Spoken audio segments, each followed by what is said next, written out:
There are crimes so brutal, so methodical, they stain history forever. But the worst part?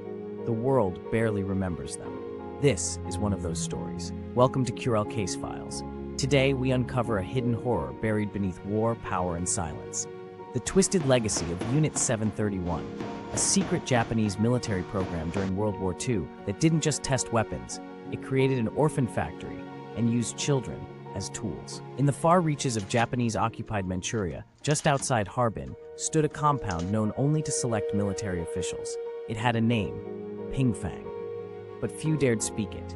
Behind its cold gates was Unit 731, a covert facility dedicated to biological warfare. It looked like a research station. It operated like a slaughterhouse. Prisoners were brought in by the truckload, men, women, children. Entire families vanished overnight. Locals whispered that the smoke from the chimneys never stopped. They were right. Our story follows Li Cheng, a 19-year-old Chinese university student fluent in Japanese. Drafted into service as a translator for the Imperial Army, he believed he'd be helping with documentation. Instead, he found himself inside Unit 731, translating torture reports. He wasn't a soldier. He wasn't a spy.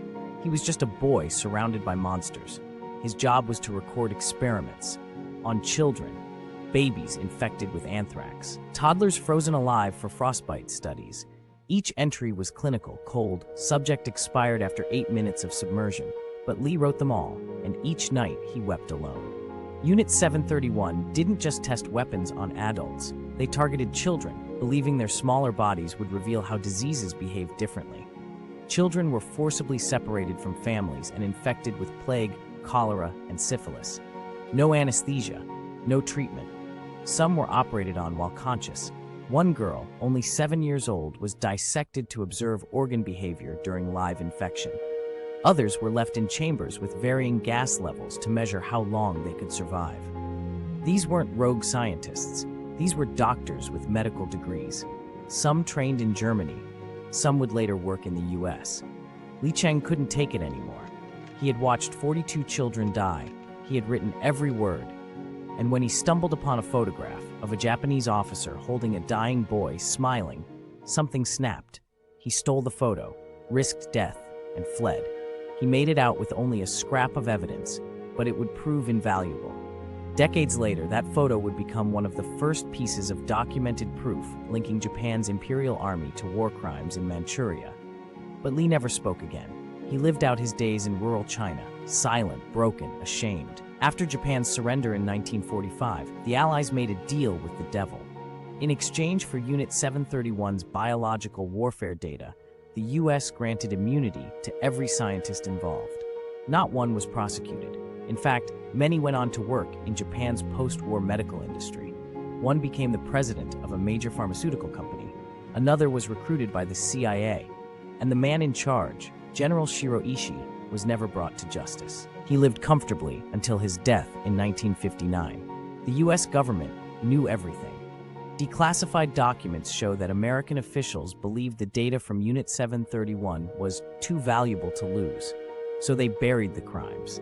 Survivors who tried to speak out were silenced.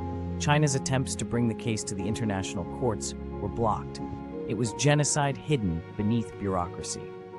For decades, Unit 731 was labeled a rumor until enough victims died for it to be safely acknowledged. In 1991, a Japanese journalist tracked down Li Cheng's village. He was 65, still silent, but when shown the old photo, the one he risked everything to steal, he began to cry. "That boy," he said, "was my brother." It was the only sentence he ever gave in an interview. He died a year later. No medals, no recognition. But because of him, the truth leaked out. The story of Unit 731 isn't about war. It's about what happens when cruelty becomes policy. When children become test subjects, when silence is traded for science, and when justice is dismissed as inconvenient. This was not a footnote. It was a factory of orphans, a production line of death, and the world let it happen. You've been watching Curell Case Files. If stories like this matter to you, subscribe, comment, and share this video, because the truth only lives if we speak it. Until next time, stay curious, stay vigilant.